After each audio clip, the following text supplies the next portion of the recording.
So it's Wednesday, just more than a week after I took my bees out. I think it was the 1st. It was Monday the 1st I took my bees out.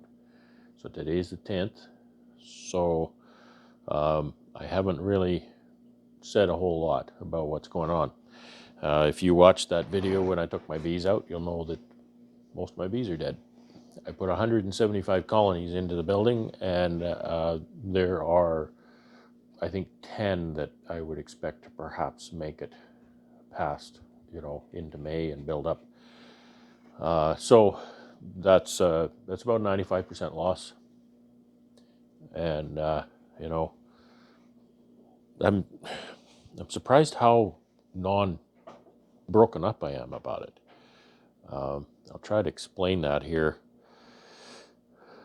When I think about it, and I think, oh, so what does the future hold, right? What's the future look like now? There's one thing that really overrides everything else. It's getting a phone call or an email or text message or whatever from a customer, and having to tell that customer, sorry, I have no honey. You know, that's the thing that's been bothering me most. So I've analyzed that. I thought, well, why does that bother me most? Why does that bother me, and why does that bother me most? I think it's that when I started this business, thinking about the business plan, trying to cost things out, trying to figure out, what I'm going to do, how I'm going to produce honey, how I'm going to sell honey, particularly. And I needed to, at the beginning of my business, I needed to, convince people to buy my product, right? And, I decided that my product, well, I'll back up. My product kind of decided for me that it's a premium product because I produce it here at my yard, and in my area there aren't agricultural crops. There's hayland and there's marshland, and it's kind of just, I call it wildflower honey. Clover and wildflower honey is what I call it. So the area kind of decided for me what kind of honey that I was going to produce. And so therefore I took that, and I realized that it was a premium honey, and along with premium honey goes with low yield, with very low yield. Most people would call it a crop failure, to be honest. So all those things considered, that choice was made for me. I had choices. I could find out yards on big canola stands and make 300 pounds of honey on a colony which is normal. That's what most beekeepers do. They'll find a big canola field, they sit on the canola field, and then they just make a ton of honey, and then they sell it. So I could have done that. But I decided to take the road less traveled, and sometimes I really question my wisdom doing this, but I decided, nope, I'm going to keep producing this in my backyard, keep producing a different product. I will never say canola is bad honey. It's not bad honey. It's fine. There's nothing wrong with it. It's just lots of it. It's the everyday honey. Most honey is canola honey, certainly in Canada. So I decided, okay, I've got a different product, and I can call it a premium product because it is a low production thing. And so I'll take that road, and I'll market this. I have to get a little higher price for it, but I don't get nearly enough extra premium price to make up for the difference in, I could get 2 to 3 times as much canola honey on a colony as I get on my premium honey, and my price is not 2 to 3 times what a canola honey would fetch. It's a little more. I don't know what the percentage is, but it's like 10% more or something like that. So that's the road that I chose back then. And because I chose that path, I had to convince customers that, I'd go, hey, taste my honey, do you like this product? And oh yeah, people, a really good response to it. People say, yes, we really love this honey, and we want to buy it. And so they're began to be a big demand for it. Um, and my problem, after a couple of years, I would, go to stores and go to markets, and I would try all kinds of different things to build my market share. And it worked, because after, I think, 2 to 3 years, I had to rein myself in and say, okay, no more of that, because you can't sell any more honey. You need to produce more honey. And that's the challenge, is producing the honey. So I feel I feel some not obligation isn't the right term, but I feel like I owe something to my customers, not to just leave them hanging. Um, and maybe that's because I am who I am. I'm not the kind of person I like change in some things. If I find a product that I really like and that product vanishes from the marketplace, that upsets me. I just darn it all anyway, because I really like that product and that's my product, and it's taken away from me. And maybe I'm projecting that onto my customers. Regardless of why I feel this way, I do feel like I want to honor my customers' choice to buy my product, and that means I need to have the product available when they want to buy it. And I don't want to have to say in, you know, the spring to say, no, no, I don't have any honey, wait till August, wait till September. I don't want to say that. It's not just a matter of losing market share. It's not just a matter of losing customers. It's just not just a matter of losing shelf space at a store. Um, it's a it's kind of an agreement. It's a bit of a relationship between my customers and myself. And so that's what I kept coming back to. If I can't produce the honey, I'm going to be disappointing my customers. And that's the part that bothers me. That's the part that bothers me. It's not just income. It's not just, anything like that. It just kept coming back that, hey, my customers are going to be disappointed. So that being what it is, then I thought, okay, I got to kind of come up with a plan to get the honey that they need. And I've talked to some friends. I've talked to different people about different ideas. Saying, hey, could you put your bees on my land and I can buy the honey from you? That kind of stuff. I've talked to people about ideas like that. Um, but I didn't even have to really work that hard at that, because this is the emotional part for me. Um, because there's been people rallying out there behind my back. I got wind of this, and I had to step in.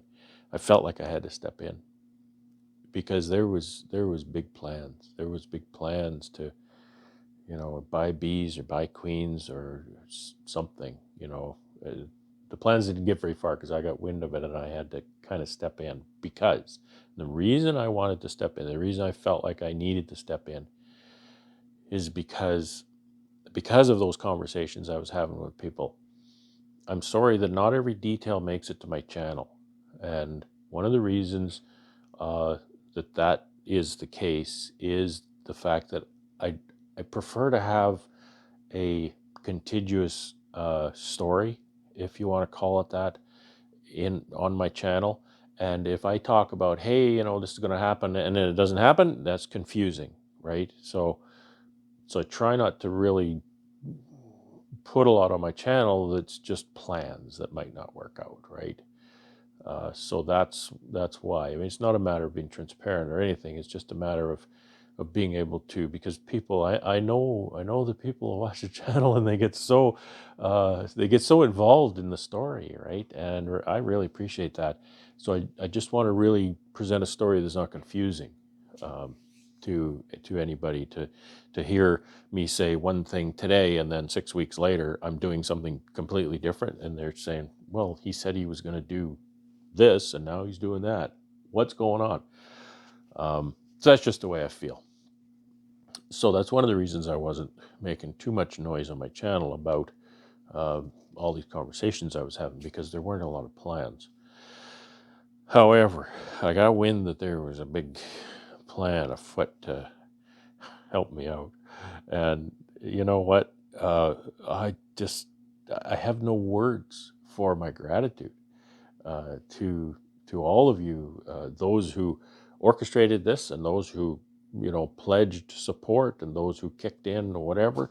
Um, Man, just so grateful to the community. You guys are just amazing. You guys are so amazing.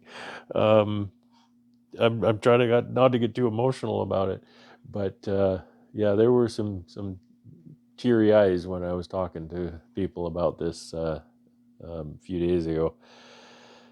But um, I'm not going to spill details of plans right now. However, I just want you to know, and that's why I'm putting this video out today, is I want you to know I think I'm going to be okay. There's a few people in my life who have called me. There was some plans already in the works that we just kind of modified a little bit to make this work in this situation. Uh, you know, it couldn't have been a better time to have this happen because things are lining up okay. I'm going to be okay. And I'm not going to come out of this unscathed. It's going to be tough. It's going to be a difficult year.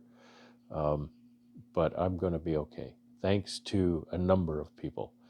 And when all is said and done, when these plans kind of come to fruition and things start to fall into place, and that likely won't be until at least June, then I'll start talking about who did what and whatnot. And I don't really want to single out too many people because they may not want that.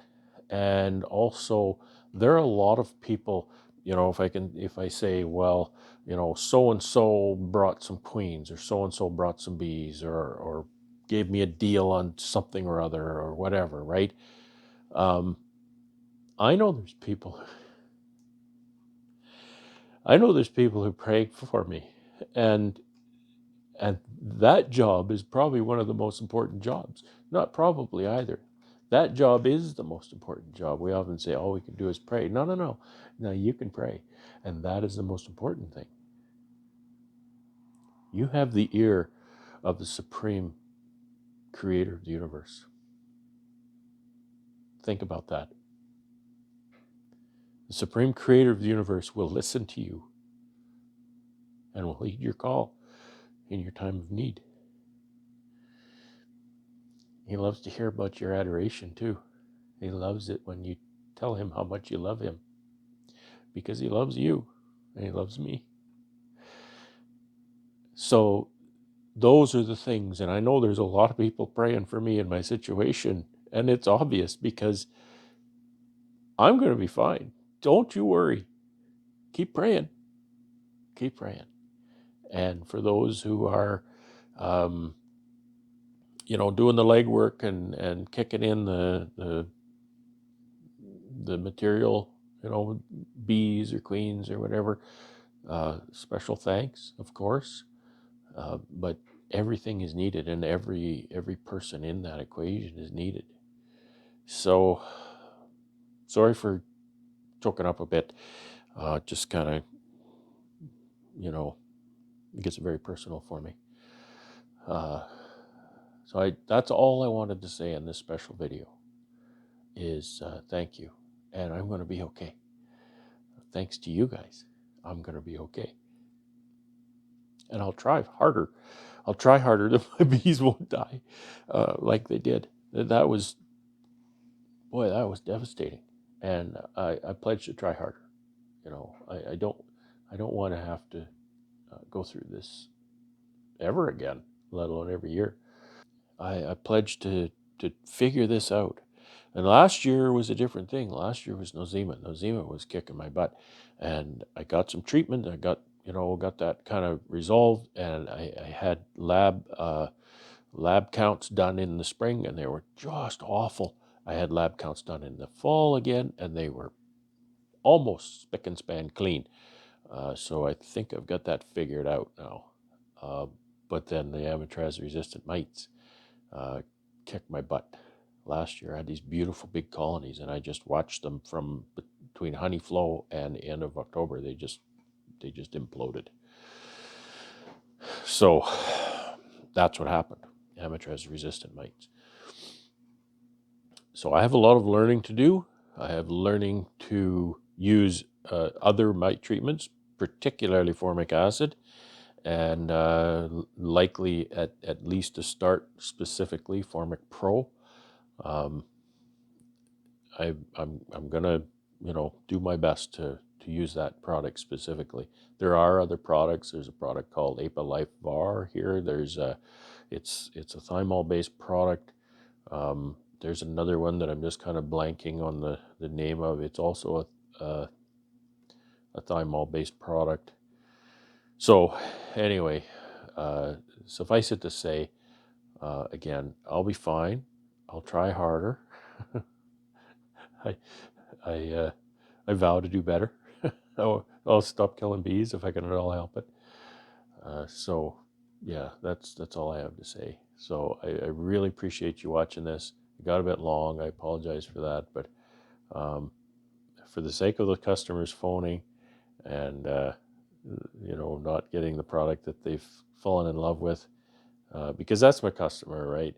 Uh, I was going to mention earlier on in that story that I had the choice. I could play the price game, right, and try to steal customers with cheap honey, and that thought lasts about 3 seconds because there's zero loyalty in price, zero, none.